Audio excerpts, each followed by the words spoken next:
स्पर्धा परीक्षेतील यशासाठी योग्य मार्गदर्शन आणि अचूक रणनीती. स्वागत आहे सर्वज्ञ करिअर अकॅडमी नाशिकमध्ये. नमस्कार विद्यार्थी मित्रांनो, मी सुशील सोनवणे आपले सर्वज्ञ करिअर अकॅडमीच्या या ऑनलाईन प्लॅटफॉर्ममध्ये स्वागत करतो. मित्रांनो, कालच जो काही कंबाईन गट क च्या मुख्य परीक्षेचा जो 2025चा पेपर झालेला आहे, या पेपरमध्ये आज आपण गणित आणि बुद्धिमत्ता या विषयाच्या प्रश्नांचे ॲनालिसिस बघणार आहोत. ओके, तत्पूर्वी या ॲनालिसिसकडे जाण्याच्या अगोदर मी तुम्हाला आपल्या मॅथमॅटिक्सच्या बॅचविषयी सांगू शकतो. ओके, आपली ही जी बॅच आहे मित्रांनो, ही बॅच 1 जुलैपासून स्टार्ट झालेली आहे. ओके, या बॅचमध्ये आपण संपूर्ण जे काही मॅथमॅटिक्सचे जे काही चॅप्टर्स आहेत ते अगदी बेसिकपासून ते ॲडव्हान्स लेवलपर्यंत आपण समजून सांगणार आहोत. यामध्ये तुम्हाला प्रत्येक टॉपिकची कन्सेप्च्युअल क्लिअरिटी करून दिली जाणार आहे. प्रत्येक टॉपिकवर तुम्हाला युनिव्हर्सल ट्रिक्स दिल्या जाणार आहेत. प्रत्येक टॉपिकवर तुम्हाला 100+ क्वेश्चन्स काय करून घेतले जाणार आहे, वर्गातच म्हणजेच या ऑनलाईन क्लासमध्येच सॉल्व करून घेतले जाणार आहेत. आणि 2015 ते 2026 पर्यंतच्या सर्वच पूर्व आणि मुख्य परीक्षांमध्ये विचारलेल्या प्रश्नांचं देखील तुम्हाला चॅप्टर वाईज ॲनालिसिस करून दिलं जाणार आहे. दुसरी महत्त्वाची गोष्ट, प्रत्येक चॅप्टरवर तुम्हाला प्रॅक्टिस टेस्टसुद्धा दिल्या जाणार आहेत. आणि जे कोणीच करत नाही ते आपण या बॅचमध्ये करणार आहोत. जे म्हणजे काय आहे की मंडे टू सॅटरडे आपण जे काही टीचिंग केलेलं आहे त्या टीचिंगवर तुमचे जे काही डाऊट्स असतील किंवा तुम्हाला जे काही ऑदर PYQ मिळालेले असतील ते PYQ आपण एव्हरी संडेला काय करून घेणार आहोत, सॉल्व करून घेणार आहोत. म्हणजे डाऊट क्लिअरिंग प्लस PYQ हे आपलं संडेचं सेशन असणार आहे. ओके, तर त्यासाठी तुम्हाला काय करायचं आहे, ही बॅच जॉईन करण्यासाठी तुम्हाला काय करायचं आहे, तर आपल्या अँड्रॉइड फोनच्या प्ले स्टोअरला जायचं आहे. प्ले स्टोअरला तुम्हाला सर्च करायचं आहे सर्वज्ञ करिअर अकॅडमी. ओके, हे ॲप तुम्हाला सर्च करायचं आहे. हे ॲप सर्च करून डाउनलोड करून तुम्हाला काय करायचं आहे, त्यामध्ये लॉग इन करायचं आहे. आणि बेसिक मॅथ्स नावाची जी काही बॅच आहे त्या बॅचला तुम्हाला काय करायचं आहे, लॉग इन करायचं आहे. ओके, जर तुम्हाला काही अडचण येत असेल तर तुम्ही हा माझा मोबाईल नंबर आहे, व्हॉट्सॲप नंबर आहे, या व्हॉट्सॲप नंबरला तुम्ही एकतर कॉल करू शकतात, एकतर तुम्ही मेसेज करू शकतात. ओके, चला जास्त वेळ वाया न घालवता आजच्या आपल्या गणित बुद्धिमत्तेच्या पहिल्या प्रश्नाकडे आपल्याला जायचं आहे. ओके, आणि पहिला प्रश्न काय म्हटलेला आहे बघा, बुद्धिमत्तेचा पहिला प्रश्न देण्यात आलेला होता. तर त्याच्यामध्ये असं म्हटलेलं आहे की पूर्व आणि पश्चिम अशा सरळ रेषेमध्ये असणाऱ्या महामार्गावर, ओके, म्हणजे हा एक महामार्ग आहे. ओके, ही इकडं जर आपण पूर्व घेतली, इकडं जर आपण पूर्व घेतली तर इकडं कोणती दिशा येणार आहे, पश्चिम दिशा येणार आहे. ओके, ही पूर्व आणि पश्चिम असा सरळ एक महामार्ग आहे की ज्याच्यामध्ये A आणि B दोन गावातून चिन्मय आणि निखिल काय निघालेले आहेत, हे एकमेकांना भेटायला निघालेले आहेत. चिन्मय A या गावातून सरवून रस्त्याने 20 किलोमीटर चालत गेला. समजा आपण इथं A गाव होतं, ओके, आणि इथं B गाव आहे असं कन्सिडर करूया की या A गावावरनं हा जो चिन्मय होता हा 20 किलोमीटर सरळ गेला. ओके, त्यानंतर तो काय म्हटलेला आहे, 20 किलोमीटर आला. पुढे रस्ता बंद असल्या कारणाने, ओके, पुढे रस्ता बंद असल्या कारणाने, ओके, एकच मिनिट, रस्ता बंद असल्या कारणाने तो उजवीकडे वळून 20 किलोमीटर गेला. उजवीकडे वळाला म्हणजे तो खाली वळाला, परत तो 20 किलोमीटर गेला. त्यानंतर पुन्हा तो डावीकडे वळून 13 किलोमीटर गेला. समजा तो परत डावीकडे वळून 13 किलोमीटर गेला. ओके, 13 किलोमीटर नंतर परत तो काय म्हटलेला आहे की नंतर परत 20 किलोमीटर गेला, म्हणजे परत तो इकडे 20 किलोमीटर गेला आणि काही अंतरावर तो थांबला. म्हणजे आता या अंतरावर तो या पॉइंटला येऊन थांबलेला आहे. ओके, आता पुढं बघा, निखिल B या गावातून निघालेला होता, निखिल इकडे निघालेला होता, तो 20 किलोमीटर चालला. ओके, बघा थांबला, या निघाल्यानंतर तो 35 किलोमीटर चालला. किती किलोमीटर चालला, 35 किलोमीटर चालला. ओके, आणि तो तिथं काय झाला, थांबला. हा थांबला. हा इथं कोण थांबलेला होता, चिन्मय. आणि इकडे कोण थांबलेला आहे आता, निखिल. ओके, आता इथं काय विचारलेलं आहे आपल्याला की आता त्यांच्यामधील अंतर किती आहे, म्हणजे हे अंतर किती आहे हे आपल्याला क्वेश्चन दिलेलं आहे. परंतु आपल्याला A आणि B यामधील एकूण अंतरच माहित नाहीये. एकूण अंतर माहित नाहीये. त्यामुळे आपल्या दोघांमध्ये नेमकं किती डिस्टन्स आहे हे आपण निश्चितपणे सांगू शकत नाही, म्हणून याचा पर्याय क्रमांक येणार आहे माहिती अधुरी आहे, अपुरी आहे. ओके, पुढे जाऊया, पुढच्या प्रश्नाकडे जाऊया. पटापट आपल्याला सर्व प्रश्न काय करायचे आहेत, सॉल्व्ह करायचे आहे. पुढं म्हटलेलं आहे की एका वर्तुळाकार एक टेबल घेऊया आपण. त्या वर्तुळाकार टेबलवर 6 व्यक्ती बसलेले आहेत. ओके, 1 2 3 4 5 6. ओके, हे 6 आपण व्यक्ती घेतलेले आहेत. त्यांनी म्हटलेले एच्या समोर बी बसलेला आहे. समजा मी इकडे ए घेतला तर एच्या समोर बीच्या समोर, समजा इकडे बी घेतला तर बीच्या समोर ए बसलेला आहे. पुढं आता जर आपण जेव्हा दिशा दिलेली नसते मित्रांनो, तर तेव्हा काय करायचं आहे की यांचं जे फेसिंग आहे, यांचं जे फेसिंग असेल हे टुवर्ड्स सेंटर करायचं. टुवर्ड्स सेंटर करायचं म्हणजे काय की हे सगळे या केंद्र भागाकडे बघत आहेत असं कन्सिडर करायचं आहे. ओके, मग त्याच्यानुसार आपल्याला हा प्रॉब्लेम सॉल्व्ह करायचा आहे. आता बघा इथं म्हटलेलं आहे ए आणि बीचं झालं. आता बी ही ईच्या उजव्या बाजूला बसलेली आहे. एकच मिनिट चार्जिंग करतो. ओके, बी ही ईच्या उजव्या बाजूला बसलेली आहे. ईच्या उजव्या बाजूला ना, म्हणजेच इथं कोण येणार आहे, हा ई येणार आहे. कारण की ईच्या उजव्या बाजूला जर आपण इकडं जायचं असेल तर ही उजवी बाजू पकडणार. ओके, आणि इकडं जर गेलो तर ही कोणती बाजू पकडणार, डावी बाजू पकडणार.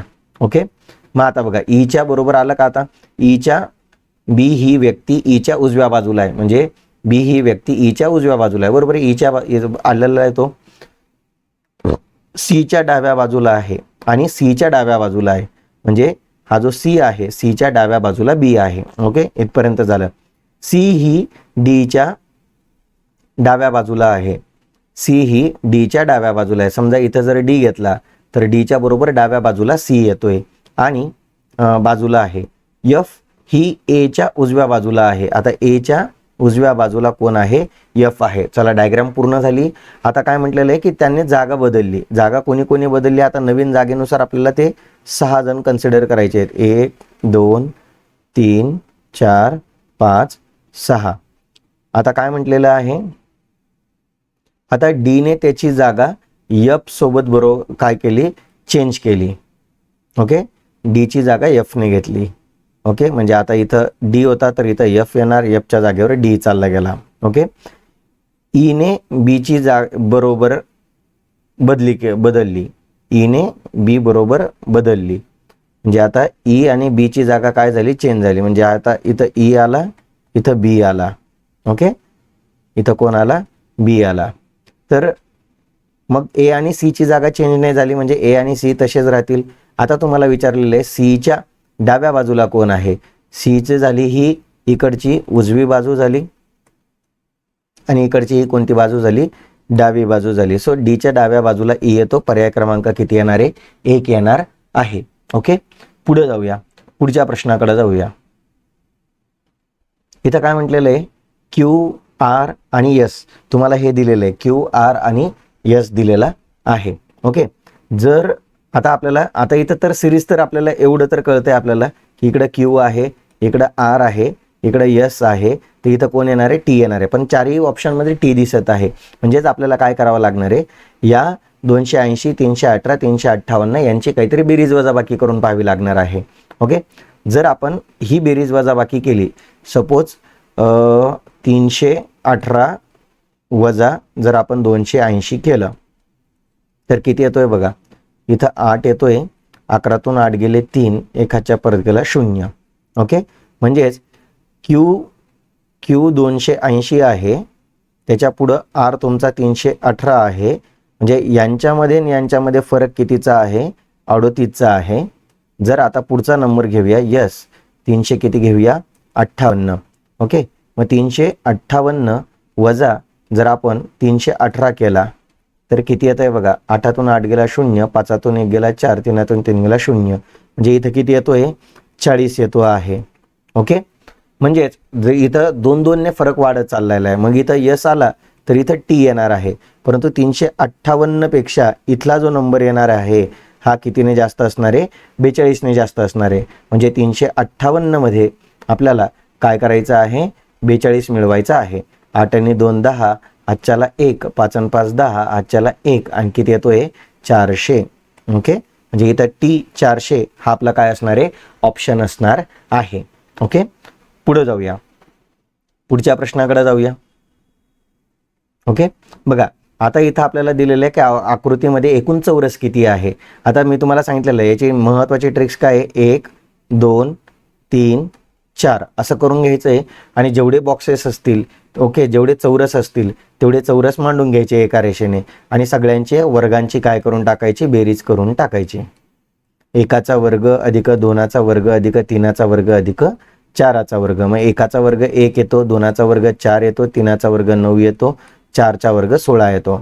ओके, मग आता किती येत आहे बघा, 16 9 25, 25 नी 4 29, 29 नी 1 किती येतोय 30. म्हणजे इथं एकूण किती चौरस आहेत, पर्याय क्रमांक 4, 30 चौरस आहेत. ओके, पटकन पुढे जाऊया. काय म्हटलेलं आहे की 4:45 वाजता घड्याळातील तास काटा व मिनिट काटा यातील कोण किती असेल. ओके, तर याचा एक साधा सिंपल तुम्हाला एक फॉर्म्युला सांगतो, एक ट्रिक आहे, ते ट्रिक तुम्हाला लक्षात ठेवायची आहे. ओके, ट्रिकमध्ये फॉर्म्युला काय आहे की 60 गुणिले H वजा काय करायचं आहे तुम्हाला, 11 गुणिले M. M म्हणजे काय, मिनिट्स, H म्हणजे अवर्स आणि M म्हणजे काय असतो, मिनिट्स असतो. आणि डिवायडेड बाय किती करून टाकायचा, 2 करून टाकायचा. आता इथं 4:45 वाजलेले आहे, याचा अर्थ 4 वाजून किती मिनिटं झालेले आहे, 45 मिनिटे झालेली आहेत. ओके, तर आता काय करायचं आहे तुम्हाला, या फॉर्म्युल्यामध्ये बघा, या फॉर्म्युल्यामध्ये ही किंमत टाकायची. 60 गुणिले तास किती होते, तर तास आहेत 4 वजा 11 गुणिले मिनिट किती आहेत 45, छेदामध्ये किती करायचं आपल्याला, 2 करायचं आहे. ओके, मग किती होणार आहे हे 240 वजा 11 5 55, हातच्याला 5, 11 चौक 44, 44 ने 5 किती होतो 94, 49, छेद 2 येणार आहे. ओके, आणि मग आपण ही जर वजाबाकी केली, 495 वजा 240 तर किती येणार आहे 5, 9तून हे 5, 255, 255 वजा 255 छेद 2, याचा जर उत्तर केला आपण तर ते येते 127.5 डिग्री वजा येणार आहे. ओके, वजा म्हणजे काय आहे, कमी आहे. म्हणजे पर्याय क्रमांक किती येणार, ते मायनस चिन्ह इथं काय करून टाकायचं, आपल्याला इग्नोर करून टाकायचं आहे. 127.5 डिग्री हे आपलं काय येणार आहे, उत्तर येणार आहे. सो ही शॉर्ट ट्रिक आहे, ही शॉर्ट ट्रिक तुम्हाला लक्षात ठेवावी लागणार आहे. ओके, पुढे जाऊया.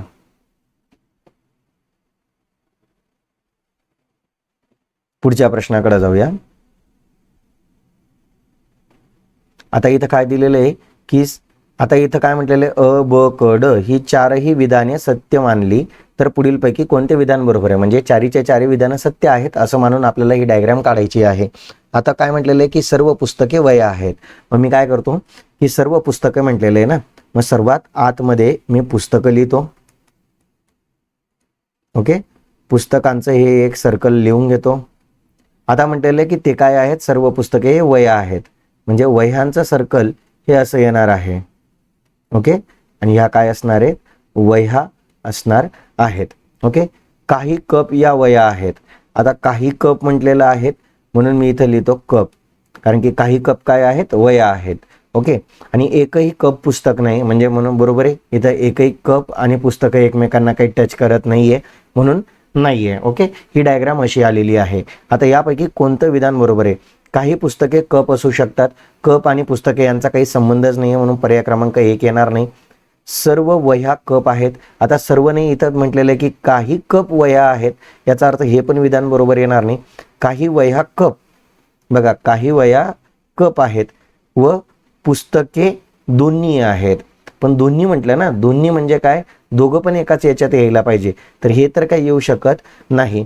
पण इथं म्हटलेलं आहे की काही वह्या कप आहेत, तर बरोबर आहे, काही वह्या काय आहेत, कप आहेत. हेच विधान काय आहे, 100% करेक्ट आहे. पर्याय क्रमांक किती येणार आहे, 4 येणार आहे. ओके, पुढे जाऊया. पुढचा प्रश्न दिलेला आहे की खालील वर्तुळालेखामध्ये एका शहरातील शिक्षित आणि अशिक्षित पुरुष आणि स्त्रिया यांची टक्केवारी दिलेली आहे. शिक्षित पुरुष आणि शिक्षित स्त्रिया यांच्या संख्येमध्ये कितीचा फरक आहे. ओके, तर आता आपल्याला इथं काय दिलेलं आहे, तर बघा शिक्षित जे पुरुष दिलेले आहेत, शिक्षित पुरुष जे आपल्याला दिलेले आहेत ते किती टक्के दिलेले आहे? 35% दिलेले आहेत. आणि शिक्षित स्त्रिया म्हटल्या ना, तर शिक्षित स्त्रिया, ओके, यांचं पर्सेंटेज किती दिलेलं आहे? 33% दिलेलं आहे. आणि या दोघांमधला फरक विचारलेला आहे. सो या दोघांचा फरक घेऊन टाका. तर या दोघांचा फरक येणार आहे 2%. ओके, मग आता आपल्याला एकूण लोकसंख्या किती आहे? तर बघा, एकूण जी लोकसंख्या दिलेली आहे 2,50,000 एवढी दिलेली आहे. त्याच्या 2% रक्कम करून घ्या. 2% म्हणजे किती? 2/100. ओके, तर उत्तर येणार आहे बघा, ओके, हे 2 शून्य गेले, हे 2 शून्य गेले, 2,500 गुणिले जर 2 केलं तर उत्तर येतं 5,000. ओके, पर्याय क्रमांक किती येणार आहे? 3 येणार आहे. ओके, पुढे जाऊया. 8व्या प्रश्नाकडे जाऊया.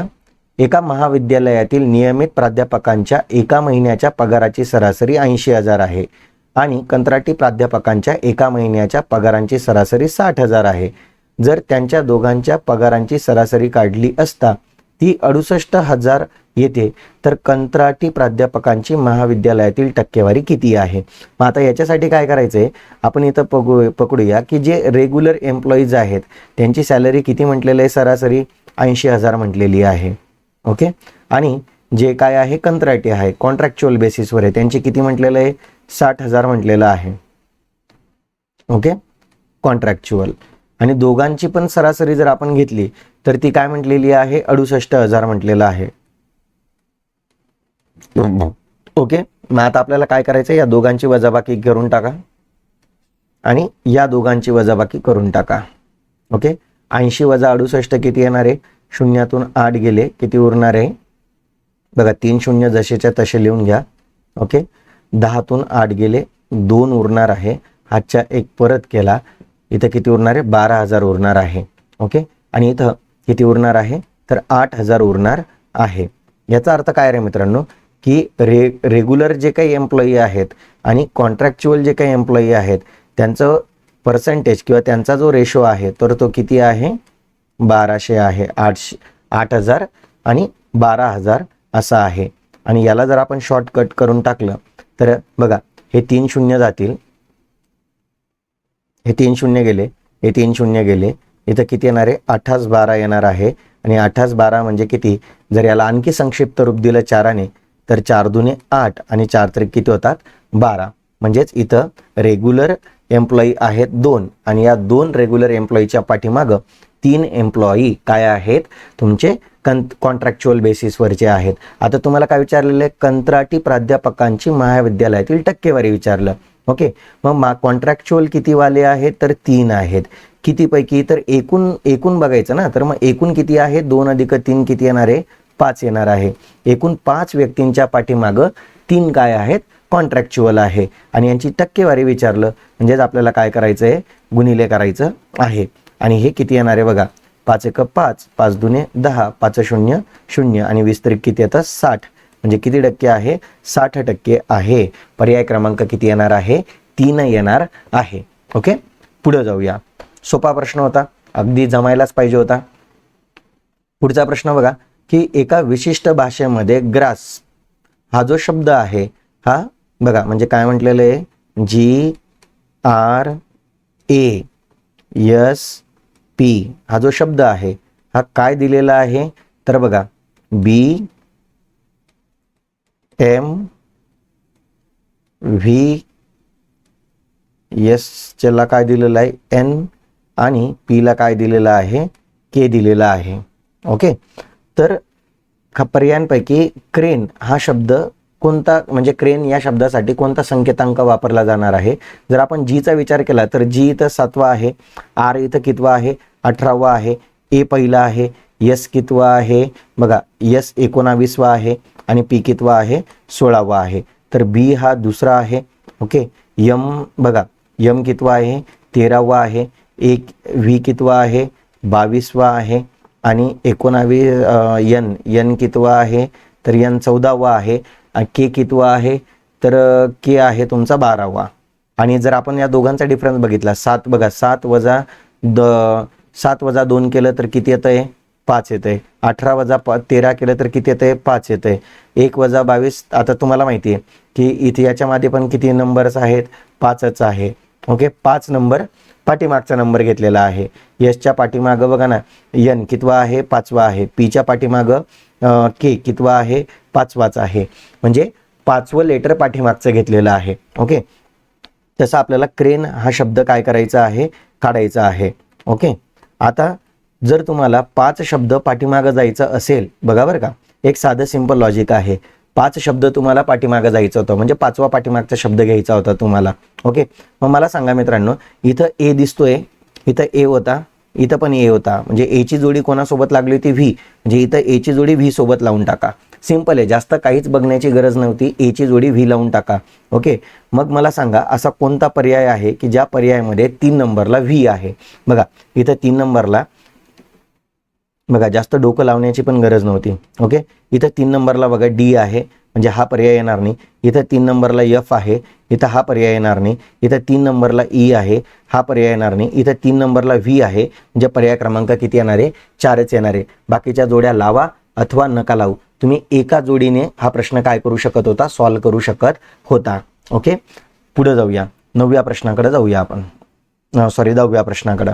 आता काय म्हटलेलं आहे की एका चौरसाचे आणि आयताचे क्षेत्रफळ समान आहे. ओके, पुढे म्हटलेलं आहे आयताची लांबी चौरसाच्या कोणत्याही एका बाजूच्या लांबीपेक्षा 5 सेंटीमीटरने जास्त आहे आणि रुंदी 3 सेंटीमीटरने कमी आहे.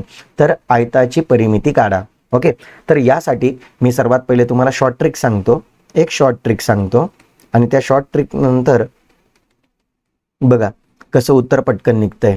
ओके, की जेव्हा तुम्हाला चौरस आणि आयत दिलेला असेल आणि तुम्हाला सांगितलेलं आहे की आयताची जी लांबी आहे ती जास्त आहे आणि रुंदी कशी आहे? कमी आहे, असं दिलेलं असेल, तेव्हा तुम्हाला काय करायचं आहे की बघा, जर तुम्हाला बाजू काढायची असेल, चौरसाची बाजू काढायची असेल,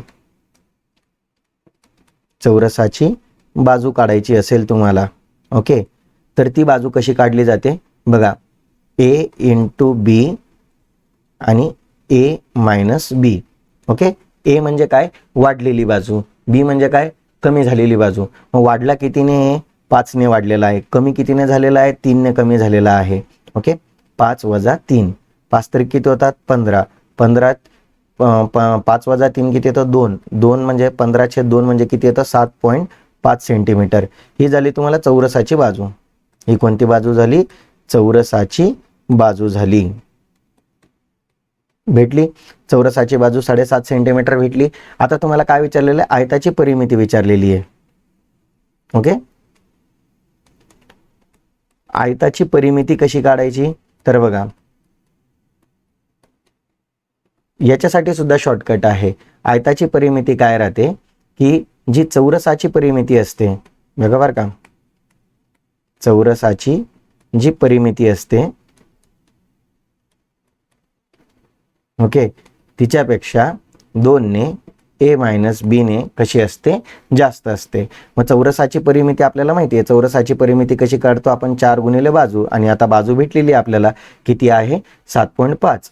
ओके, आणि इथं आपल्याला माहिती आहे ए म्हणजे वाढलेली बाजू किती आहे? 5. बी म्हणजे काय? कमी झालेली बाजू 3. 7 चौक किती होतो? 28. बघा ना, 4×5 20.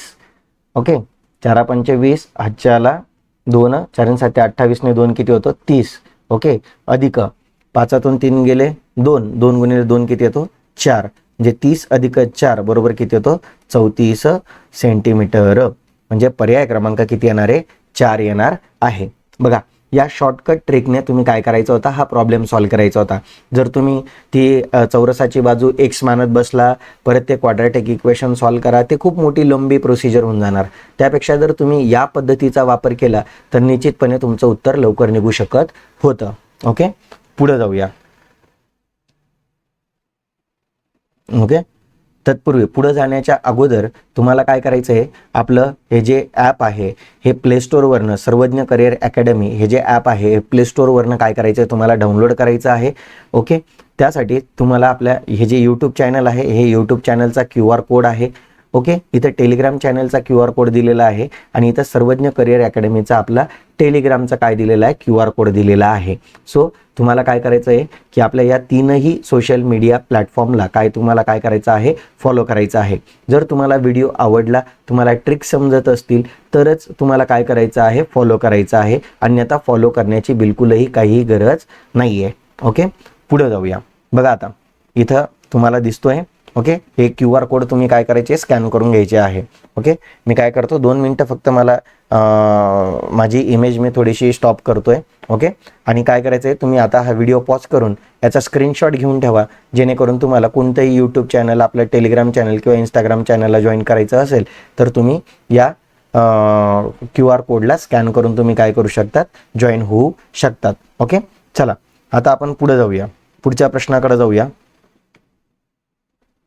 आता इथं दिलेलं आहे तुम्हाला की खाली दिलेल्या स्तंभालेखामध्ये विविध भागातील कंपनीच्या कर्मचाऱ्यांची संख्या दर्शवलेली आहे. जर IT विभागात 20% कर्मचारी HR विभागात बदली केले तर HR मधील टक्केवारीतील बदल शोधा. ओके, म्हणजे IT मध्ये किती येत रे, टोटल 180 आहेत IT मध्ये. ओके, IT मध्ये टोटल किती आहेत, 180. त्याच्या 20% कर्मचाऱ्यांची बदली करण्यात आली. 20% कर्मचारी म्हणजे काय रे मित्रांनो, 20 छेद किती येतो, 100. ओके, हा शून्य गेला, हा शून्य गेला, इकडचा शून्य गेला, इकडचा शून्य गेला, टोटल किती येतात, 36. म्हणजे IT विभागातील जे 36 कर्मचारी आहे ते HR डिपार्टमेंटला चालले गेले. पण ऑलरेडी HR डिपार्टमेंटला, आता बघा HR डिपार्टमेंटला ऑलरेडी किती आहेत, 120. आता नवीन बदली करून आले किती, 36. म्हणजे टोटल संख्या किती झाली बघा ना, टोटल किती झाली, 6, 5 किती झाले, 156 HR कर्मचारी झालेत. आता तुम्हाला टक्केवारीतला बदल शोधायचा आहे. ओके, मग टक्केवारीतला बदल म्हणजे काय की आता बघा, जर तुम्हाला टक्केवारी काढायची असेल तर मला सांगा संख्या कितीने वाढली रे, तर अगोदर संख्या होती बघा ना 36 ने वाढली, किती वरनं वाढली तर 120 वरनं वाढली. ओके, आणि तुम्हाला पर्सेंटेज शोधायचं आहे तर पर्सेंटेज आहे म्हणून गुणिले किती करून घ्या, 100 करून घ्या. हा शून्य गेला, हा शून्य गेला, 12 × 12, 12 × 36, 3 × 10, 3 × 10 बरोबर किती येतो, 30% येतो. म्हणजे किती टक्क्याने वाढलेली आहे, 30% वाढलेली आहे. ओके, एकदम सिंपल क्वेश्चन होता. फक्त वाढ कितीने झाली नेहमी लक्षात ठेवायची. तुम्हाला टक्केवारीतील काय विचारलेलं आहे, HR मधील टक्केवारीतील बदल विचारलेला आहे. म्हणजे काय की अगोदर संख्या 120 होती बरोबर, नंतर ती 156 झाली, मग 120 वरनं 156 झाली, म्हणजे वाढ कितीची झालेली आहे, 36ची वाढ झाली. म्हणून मी 36 वरती घेतला. कितीपासून वाढ झालेली आहे तर 120 पासून, म्हणून तो बेस जो होता तो 120 होता ना, 120 वरनं तो 156 झालेला, म्हणजे बेस 120 होता, म्हणून बेस होता म्हणून 120ला मी छेदात लिहिलं आणि टक्केवारी विचारलं म्हणून गुणिले केलेलं आहे. ओके, एवढा साधा सिंपल प्रश्न होता. पुढे जाऊया. आता इथं काय विचारलेलं आहे, जोडस्तंभ आलेखाचा उपयोग कशासाठी केला जातो. जोडस्तंभ आलेख म्हणजे कसा रे माहिती आहे का मित्रांनो तुम्हाला, इथं जो तुम्हाला दिलेला आहे, समजा इथं तुम्हाला एक आलेख असा दिलेला असतो आणि याला जोडूनच तुम्हाला इथं असा दुसरा आलेख दिलेला राहतो. बघा इथं असा एक आलेख दिलेला राहील आणि इथं तुम्हाला दुसरा आलेख दिलेला राहील, इथं तुम्हाला असा एक असं. ओके, असे आलेख दिलेले असतात बघा, त्याला जोडस्तंभ आलेख म्हटलं जातं, जोडस्तंभ आलेख म्हटला जात असतो. ओके, आणि या जोडस्तंभ आलेखाचा वापर कशासाठी केला जात असतो, समजा ही संख्या जर ओके, म्हणजे हे जे लाईनवाले जे आहेत, ओके इथं जर आपण असं केलं, हे लाईनवाले जे बार आहेत यांना जर आपण पुरुष म्हटलं, ओके, आणि जो कोरा बार आहे त्याला जर आपण स्त्रिया म्हटलं, ओके, तर ह्या दोन गोष्टी काय इंडिकेट करत आहे तुम्हाला की स्त्री आणि पुरुष यांची तुलना आपण इथं केलेली आहे. ओके, सो नेहमी लक्षात ठेवा की जेव्हा जोडस्तंभ आलेख आपल्याला दिला जात असतो तेव्हा त्याचा वापर कशासाठी केला जात असतो, दोन घटकांमधील तुलना करण्यासाठी केला जात असतो. ओके, कशासाठी, तुलना करण्यासाठी केला जात असतो, म्हणून दोन गटांची तुलना करण्यासाठी हाच याचा काय असणार आहे, योग्य पर्याय असणार आहे. ओके, पुढे जाऊया. आता दिलेल्या जोडस्तंभालेखावरून जर प्रत्येक संस्थेत 7000 कर्मचारी असतील तर सर्व संस्थेतील एकूण पुरुषांची संख्या किती असेल. ओके, तुम्हाला एकूण पुरुषांची संख्या विचारलेली आहे आणि पुरुष म्हणजे कोणते रे मित्रांनो, बघा इथं दिलेलं बघा, पुरुष आणि स्त्रियांचं दिलेलं बघा, यालाच जोडस्तंभ आलेख म्हणतात, यालाच जोडस्तंभ आलेख म्हणतात. ओके, आणि मग याच्यामध्ये बघा स्त्री आणि पुरुष यांची तुलना केलेली दिसते का नाही, ओके, तर मग आता तुम्हाला काय म्हटलेलं आहे की पुरुषांची संख्या विचारलेली आहे, म्हणजे पुरुष कोणते आहेत तर डॅश डॅशवाले आहेत. ओके, म्हणजे इथं जर आपण पुरुषांची बघितली तर ए कंपनीमध्ये बघा ए आहे, बी आहे, सी आहे, डी आहे आणि ई आहे. ओके, ए मध्ये किती आहे 70 आहे. ओके, बीचा जर विचार केला आपण तर बीची पर्सेंटेज बघा मित्रांनो, इथं 40 आणि 45च्या दरम्यान दिसतोय तो, जे इथं ते आपण ते किती 40 आणि 50च्या दरम्यान दिसतोय म्हणून आपण त्याला 45 घेऊया. त्याचा जर आपण पुढचा सी बघितला तर हा सी एक्झॅक्ट तुम्हाला कुठं दिसत आहे, याच्या लाईनला दिसत आहे म्हणून इथं 40 घ्या. इथं डीचा जर पर्सेंटेज घेतलं तर हा आपल्याला 60ला दिसत आहे. ओके, आणि ई जर दिसत आहे आपल्याला हा 70 आणि 75च्या मध्ये दिसत आहे, सॉरी 70 आणि 80च्या मध्ये दिसत आहे म्हणून त्याला आपण 75 कन्सिडर करूया. आता हे झाले सगळे पुरुष. ओके, मग या सगळ्यांची बेरीज करून टाका, या सगळ्यांची काय करून टाका, बेरीज करून टाका. ही बेरीज किती येणार आहे बघा, 5 आणि 5 किती होतो 10, हातच्याला 1, 7 आणि 1 8, 8 आणि 7 14, 14 आणि 4 18, 18 आणि 4 22, 22 ने 7 किती होतात 29.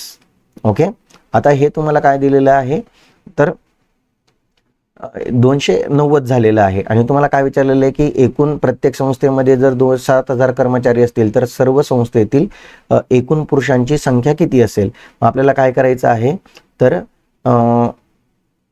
हे टक्केवारीमध्ये असेल ना, हे सर्व आकडेवारी कशात दिलेली आहे, टक्केवारीमध्ये दिलेली आहे ना. सो एवढे 290% कोण आहेत, पुरुष आहेत. आणि कितीच्या रे मित्रांनो, 7,000च्या 7,000च्या 290% काढा. ओके, बस आता हा आपल्याला फक्त काय करायचं आहे, सॉल्व करायचा आहे. हे 2 शून्य गेले, हे 2 शून्य गेले. ओके, जे उरलं किती 70 गुणिले किती उरला 290. काय करायचं आहे, इथं शून्य दिसतो, इथं शून्य दिसतो, ते 2 शून्य लिहून घ्या आणि 7 आणि 29ला गुणून टाका. 7 9 किती होतात 63, हातच्याला 6, 7 दुने 14, 14 आणि 6 किती होतात तर 20 होतात. तर 20,300 हा पर्याय क्रमांक कितीमध्ये येतो, 2 मध्ये दिलेला आहे. म्हणून याचं उत्तर येणार आहे किती येणार आहे, पर्याय क्रमांक 2 येणार आहे. ओके, पुढच्या प्रश्नाकडे जाऊया.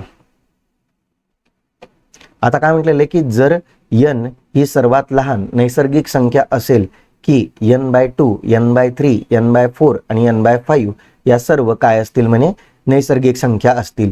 तर n किती आहे, नेहमी लक्षात घ्या मित्रांनो, n म्हणजे काय असते, नैसर्गिक संख्या आहे. ओके ओके, n म्हणजे काय आहे, नैसर्गिक संख्या आहे. याचा अर्थ काय रे मित्रांनो की जर n/2 ओके ही जर नैसर्गिक संख्या असेल तर निश्चितपणे n ही जी संख्या आहे ओके तर ही 1 पेक्षा नेहमीच कशी असणार आहे, जास्त असणार आहे. मग आपल्याला दिलेले कोणकोणत्या संख्या, n/2 दिलेला आहे, n/3 दिलेला आहे, n/ किती दिलेला आहे 4 दिलेला आहे आणि n/ किती दिलेला आहे 5 दिलेला आहे. ओके, तर n ही नैसर्गिक संख्या दिलेली आहे. सो आपल्याला ही नैसर्गिक संख्या काढताना काय करावं लागणार आहे, 2 3 5 4 आणि 5 या संख्यांचा आपल्याला फक्त जो लसावी येणार आहे, लसावी जो येणार आहे तोच लसावी ही n संख्या असणार आहे. ओके, जसं बघा आता इथं लसावी काढण्याची महत्त्वाची ट्रिक काय आहे की बघा साध्या सिंपल लँग्वेजमध्ये यांच्यापैकी जो सर्वात मोठा अंक असेल, ओके जो सर्वात मोठा अंक असेल त्याच्या पाढ्यातील अशी संख्या घ्यायची, त्याच्या पाढ्यातील अशी संख्या जिला 3 4 आणि 2 ने पूर्ण भाग जातो. ओके, मग आम्ही इथं लिहितो 5चा पाढा, 5 1 5, 5 2 10, 5 3 15, 5 चौक 20, 5 5 25, 5 6 30, 5 7 35. ओके,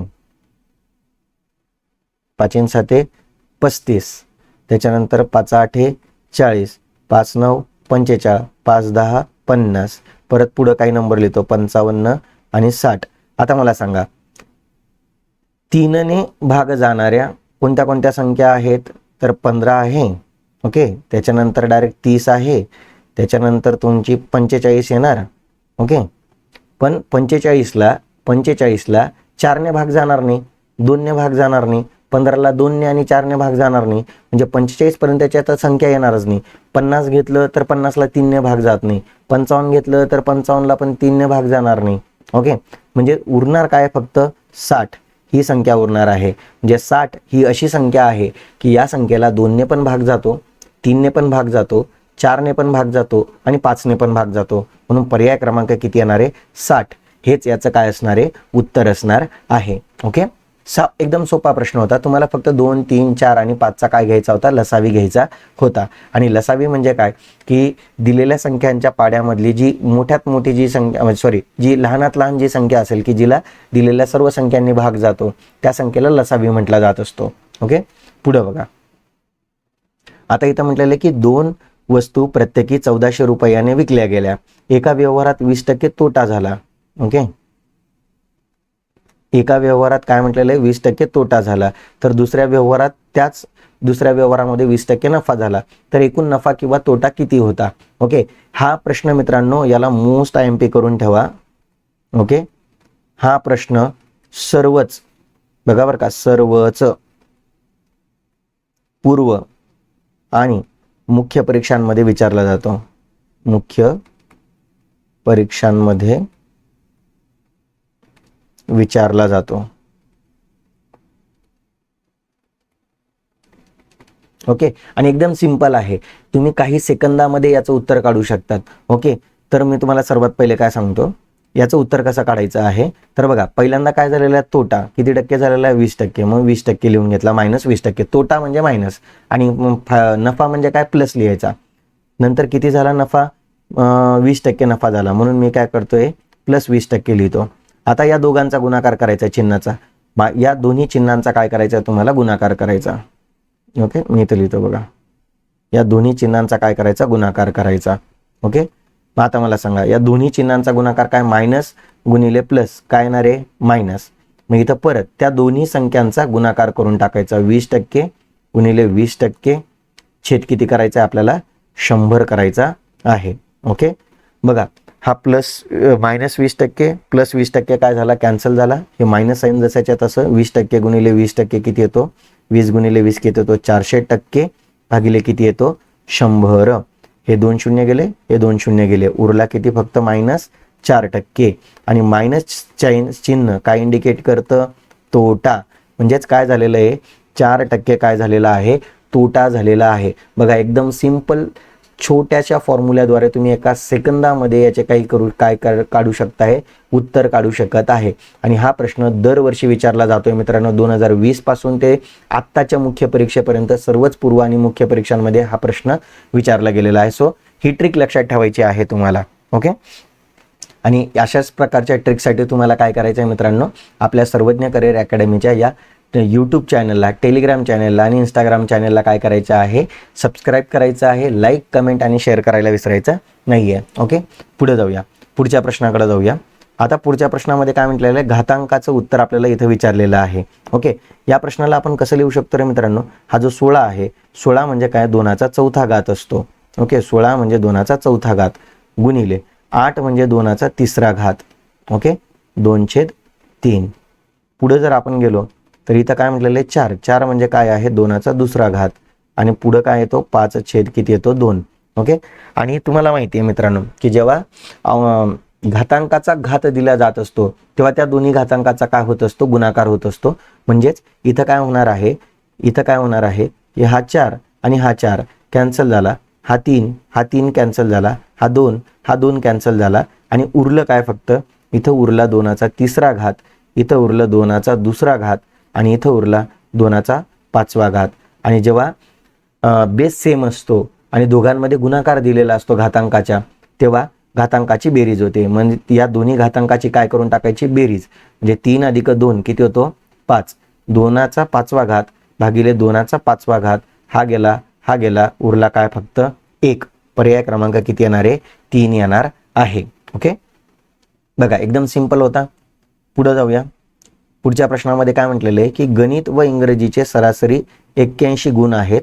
इंग्रजी व, बघा मी लिहितो इथं, गणित म्हणजे काय, ओके, मॅथ्स, ओके, प्लस इंग्रजी यांचे किती सरासरी आहे, 81. पुढं म्हटलेलं आहे इंग्रजी व विज्ञानाची सरासरी, इंग्रजी व विज्ञान म्हणजे सायन्स यांची सरासरी किती आहे 78 आहे. आणि विज्ञान व गणित म्हणजे सायन्स आणि मॅथमॅटिक्स यांची सरासरी किती दिलेली आहे तुम्हाला 93 दिलेली आहे. तर गणिताचे गुण किती, तर आता गणिताचे गुण काढताना बघा, गणिताचे जर आपल्याला गुण काढायचे असेल ओके, तर सर्वात पहिले काय करून टाकायची, गणिताची सरासरी घेऊन टाका. ज्या ज्या विषयांमध्ये गणिताची सरासरी दिलेली आहे ओके, ती गणिताची सरासरी घ्या, सरासरी घ्या. आणि त्याच्यामधून गणित नसलेल्या विषयांची सरासरी, गणित नसलेल्यांची सरासरी ओके. मग आता बघा गणिताची सरासरी दोन ठिकाणी, इथं बघा, इथं मॅथ्स दिसतोय आणि इथं पण मॅथ्स दिसतोय, म्हणून या दोघांची सरासरीची बेरीज करून टाका.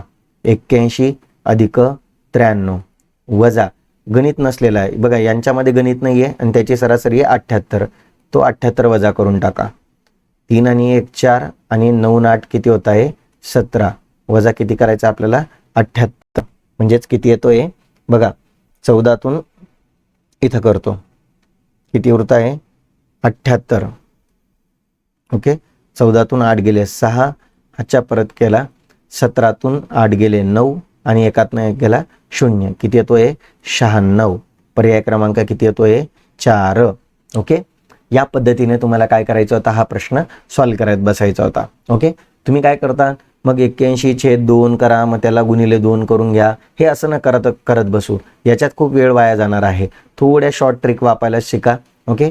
आणि शॉर्ट ट्रिकसाठीच आपण आपलं बेसिक मॅथ्सचं लेक्चर काय केलेलं आहे, स्टार्ट केलेलं आहे ओके. नेक्स्ट प्रश्नाकडे जाऊया. हा पण प्रश्न अगदी सिंपल होता. तुम्हाला माहिती आहे मित्रांनो, 225 म्हणजे कोणाचा वर्ग आहे 15चा.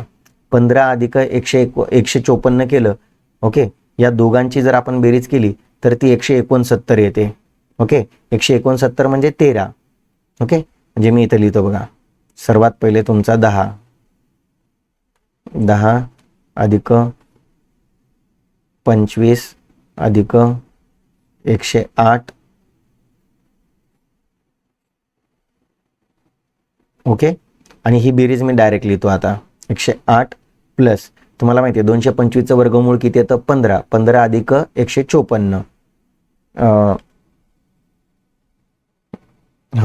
15 अधिक 154 उरतात किती 169 ओके. मग आता आपल्याला माहिती आहे 169 कोणाचं वर्गमूळ आहे 13चं, म्हणून 10 अधिक 25 अधिक 108 बघा, वर्गमुळात 108 प्लस 13 ओके. आणि परत हे किती येतात 13 जर याच्यामध्ये मिळवले तर 121 येतं, आणि 121 कोणाचं वर्गमूळ आहे 11चं ओके. म्हणजे हे उत्तर किती येणार आहे तुमचं बघा, 10 अधिक 25 आणि याचं उत्तर येतं 121. 121 कोणाचं वर्गमूळ आहे 11चं ओके. म्हणजे इथं 25 आणि 11 किती येतोय 36 येतोय. किती येतोय 36. 36चं वर्गमूळ किती येतं 6, आणि 10 आणि 6 किती येतो 16, आणि 16चं वर्गमूळ किती येतं 4 येतं. पर्याय क्रमांक किती येणार आहे 1 येणार आहे ओके. हे जस्ट तुम्हाला समजण्यासाठी मी असं लिहिलेलं आहे, नाहीतर आपण फक्त बेरीज करत जायची आणि उत्तर तुम्हाला पेन न उचलता सेकंदामध्ये याचं उत्तर देता आलं असतं ओके. हे जस्ट तुम्हाला समजण्यासाठी मी असं लिहिलेलं आहे ओके. पुढे बघा, पुढचा प्रश्न आहे तुम्हाला 3.6 गुणिले 0.4 दिलेला आहे. मग एक काम करायचं आहे, इथं आपण काय करूया की या 4ने या 36ला गुणून टाकू. किती होतोय बघा, 4 सक किती होतोय 24, हातच्याला किती येणार आहे 2, 3 4 त्रिक किती होतोय 12, 12 आणि 2 किती होतोय 14 ओके. गुणाकार आहे म्हणून यांची बेरीज करून टाका. किती होणार आहे इथं 2 आणि हा एक 3, 3 अंकांनंतर आपल्याला काय द्यायचं आहे पॉइंट द्यायचा आहे, म्हणजे 1 2 3 ओके. प्लस किती दिलेलं 0.0096 भागिले तुम्हाला किती दिलेला आहे 0.12 दिलेला आहे ओके. मग यांची बेरीज करून टाका, 0.144 आणि 0.0096 ओके. उत्तर किती ते 0, 9 4 13, हातच्याला 1, 5 14 0. ओके, उत्तर येतं आहे तुमचं 0.1536 भागिले किती येतोय तुमचा 0.12. ओके, बरोबर आहे का? एकदा चेक करून घ्या. ओके, एकच मिनटं झालं. त्याच्यानंतर जर तुम्हाला पॉईंट काढून टाकायचा असेल तर खाली 2 शून्य वाढवून घ्या आणि पॉईंट काढून टाका. 1536 भागिले तुम्हाला काय करायचं आहे 1200. ओके, आणि करा सॉल्व. आता 12ने जर भाग दिला आपण तर 12 1 12. बघा ना, एक सिंपल आहे. 1536 आहे, याला 12ने भाग देऊन टाका. 12 1 12, उरले 3, 12 दूने 24, 12 त्रिक 36, 12 दूने किती होत आहे 24, उरले किती आहे बघा 9 उरले. ओके, घेतला 6, 12 पंचे 60, 12 सक 72, 12 सते 84, 12 8 किती होत आहेत 96. किती उरतोय 0 0 म्हणजे 128 आला. ओके, 128 आलेला आहे आणि 2 शून्य आहेत म्हणून मध्ये पॉईंट द्या. एक पॉईंट किती येतोय 28. पर्याय क्रमांक किती येणार आहे 1 येणार आहे. ओके, थोडंसं कॅल्क्युलेशन फास्ट करायला आपल्याला जमलं पाहिजे. ओके, त्याच्यासाठी तुम्हाला बेरीज गुणाकार वजा, बघा ना, बेरीज वजाबाकी गुणाकार भागाकार या 4 गोष्टींवर तुम्हाला कमांड आणायची आहे. आणि या 4 गोष्टींवर कमांड आणण्यासाठी तुम्हाला काय करायचं आहे, हा जो आपला व्हॉट्सॲप नंबर आहे या व्हॉट्सॲप नंबरला तुम्ही काय करायचं आहे कॉन्टॅक्ट करायचा आहे, जेणेकरून तुम्हाला आपली बॅच आपल्या प्ले स्टोअरला पण अवेलेबल भेटून जाणार आहे. प्ले स्टोअरला तुम्हाला फक्त सर्वज्ञ करिअर अकॅडमीचं ॲप काय करायचं आहे डाउनलोड करायचं आहे. त्याच्यामध्ये बेसिक मॅथ्सची पूर्णपणे फ्री बॅच देण्यात आलेली आहे. ओके, ती बॅच तुम्ही घेऊ शकतात, ज्याच्यामध्ये मॅथमॅटिकल कॅल्क्युलेशन कशा फास्ट पद्धतीने करता येणार, वेगवेगळ्या ट्रिक्स काय आहे त्या ट्रिक्सचा वापर करून इथं तुम्हाला शिकवलं जात आहे. ओके, पुढं बघा. परत एकदा मी तुम्हाला सांगेल, हे आपले सोशल मीडिया प्लॅटफॉर्म्स आहेत, यावर तुम्ही मला काय करू शकतात फॉलो करू शकतात. ओके, व्हिडिओ पॉज करून तुम्ही स्कॅन करून यूट्यूब, टेलिग्राम आणि इंस्टाग्रामला मला फॉलो करू शकतात. ओके, पुढे जाऊया. शेवटचे 2 प्रश्न आहे. रेखा आणि नेहा यांच्या सध्याच्या वयाचे गुणोत्तर 7:5 आहे. 6 वर्षांनी त्यांच्या वयाचे गुणोत्तर 4:3 असेल तर नेहाचे सध्याचं वय किती? ओके, इथं आपल्याला दिलेलं आहे. ओके, ही कोण आहे तुमची रेखा, ही कोण आहे नेहा आहे. ओके, इथं 4 आहे, इथं 3 आहे. ओके, हे होतं जुने गुणोत्तर, हे होतं नवे गुणोत्तर 6 वर्षानंतरचं. ओके, मग आता बघा या दोघांमधला डिफरन्स सेम आहे का? बघा, इथं 3चा डिफरन्स आहे आणि इथं 2चा डिफरन्स आहे, तर असं चालणार नाही. तर त्यासाठी आपल्याला काय करावं लागणार आहे की या 7तून 5 वजा करून टाका, इथं 2 येणार आहे. ओके, मी याला गोल करतो आणि इथं 4तून 3 वजा करून टाका, इथं येणार आहे 1. आता काय करायचं, या एकाने तुम्हाला काय करायचं आहे बघा, या एकाने 7ला गुणायचं, या एकाने 5ला गुणायचं, या 2ने 4ला गुणायचं, या 2ने 3ला गुणायचं आणि नवीन गुणोत्तर काढायचं. ओके, नवीन गुणोत्तर कसं काढणार आहे तर बघा, एकाने 7ला गुणलं 7च येणार आहे, एकाने 5ला गुणलं 5च येणार आहे, या 2ने 4ला गुणलं इथं 8 येणार आहे. ओके, आणि इथं 2ने 3ला गुणलं किती येणार आहे 6 येणार आहे. आता बघा इथला डिफरन्स कितीचा झाला 1चा, इथला डिफरन्स कितीचा झाला 1चा. पण आपल्यानुसार 1चा डिफरन्स आहे, पण गणितामध्ये हा डिफरन्स कितीने झाला होता 6 वर्षांनी. याचा अर्थ 1ची किंमत किती दिलेली आहे 6, म्हणजे 1ला जर आपण 6ने गुणलं तर उत्तर किती येतं 6. म्हणजे आपल्याला इथं जो एक्स जर आपण एक्स मानला असता या गणितामध्ये, तर या गणितामधल्या एक्सची किंमत, एकच मिनटं ते हँग झालेलं आहे. ओके, या गणितामधल्या आपण जर एक्स मानलं असतं तर त्या एक्सची किंमत आपल्याला 6 भेटली. ओके, आणि तुम्हाला काय विचारलेलं आहे सध्याचं वय विचारलेलं आहे. मग सध्याचं गुणोत्तर कोणतं होतं पहिलं, मग यालाच गुणिले किती करायचं आहे 6 करायचं आहे. 6 पंचे किती होतं 30, 30 वर्ष वय तिचं असणार आहे. पर्याय क्रमांक किती येणार आहे 30. ओके, हे जे पहिलं जे गुणोत्तर आहे हे सध्याचं आहे. ओके, आणि हे जे दुसरं जे गुणोत्तर आहे हे 6 वर्षानंतरचे आहे. ओके, मग सध्याचं विचारलं आणि कोणाचं विचारलं होतं, तर नेहाचं विचारलं होतं. नेहासाठी ही नेहा आहे, ही रिया आहे, रेखा आहे, सॉरी. ओके, सो हे आपल्याला लक्षात ठेवायचं आहे. पुढे बघा, मुंबई ते नागपूर 850 किलोमीटरचं, सपोज इकडं मुंबई आहे, पेन बदलतो मी. ओके, समजा इकडं मुंबई आहे. ओके, आणि इकडं कोण आहे, नागपूर आहे. ओके, एक ट्रेन तुमची इकडनं निघालेली आहे. ओके, एक ट्रेन तुमची इकडनं निघालेली आहे. ट्रेन आहे का बस आहे, कोण आहे, ट्रेनच आहे. ओके, अशी तुम्हाला निघालेली आहे. एक इकडे निघालेली आहे आणि दोघं पण किती वाजता निघालेलं आहे, 7:30 ही पण 7:30 ही पण 7:30. ओके, तर तुम्हाला म्हटलेलं आहे एकीचा जी सकाळी सुटलेली होती कोटकुटपासून मुंबईपासून निघालेली, हिचा स्पीड 80 आहे, हिचा स्पीड 90 आहे. ओके, आता तुम्हाला विचारलेलं आहे की वेगाने येणाऱ्या ट्रेनची किती वाजता भेट होणार, दोन्ही ट्रेनची एकमेकांना किती वाजता भेट होणार असं. मग विरुद्ध बाजू आहे बघा, विरुद्ध दिशा असेल तर वेगांची बेरीज करून टाकायची. ओके, मग वेग किती येणार आहे, तर वेग येणारे 80 + 90.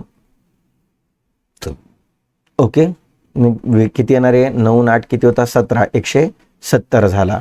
ओके, आणि तुम्हाला काय विचारलेलं आहे, टाइम विचारलेला, किती वाजता भेट होईल ना.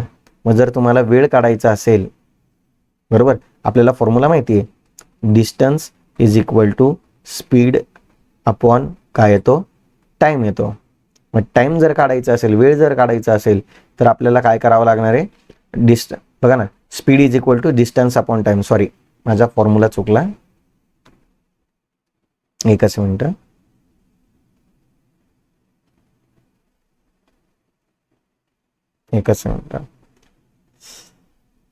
Okay, speed = distance upon time. Okay, असा तो फॉर्म्युला आहे आपला. ओके, मग इथं काय करायचं, आपल्याला टाइम काढायचा आहे, तर आपल्याला काय करावं लागलं आहे, डिस्टन्स डिवायडेड बाय काय करावं लागणार आहे, स्पीड करावं लागणार आहे. डिस्टन्स किती आहे दोघांमधलं, 850 आहे. मग 850 भागिले स्पीड किती झालेला आहे, 170. ओके, तर हा 0 गेला, हा 0 गेला. ओके, आता आपल्याला भाग देऊन टाकायचा आहे. ओके, 17 × 17, 17 × 5 काय होतात, 85. म्हणजे किती तासात, 5 तासात भेट होईल त्यांची. ओके, 5 तासात म्हणजे किती, 7:30 पासून 7:30 मध्ये 5 मिळवा, म्हणजे किती, 7 × 5 = 12:30 दुपारी. ओके, पर्याय क्रमांक 3. ओके, समजले मित्रांनो, एवढे प्रश्न आपल्याला या आजच्या मुख्य परीक्षेमध्ये विचारण्यात आलेले होते. ओके, परत एकदा सांगेल की सर्वांनी काय करायचं आहे, अशाच प्रकारच्या शॉर्ट ट्रिकसाठी तुम्हाला सर्वज्ञ करिअर अकॅडमीचं जे आपलं ॲप आहे ते ॲप काय करायचं आहे, डाउनलोड करून घ्यायचं आहे. आणि हे जे आपले सोशल मीडिया प्लॅटफॉर्म्स आहेत यावर देखील तुम्ही मला फॉलो करू शकतात. थांबूया मित्रांनो, खूप खूप धन्यवाद. बाय बाय मित्रांनो.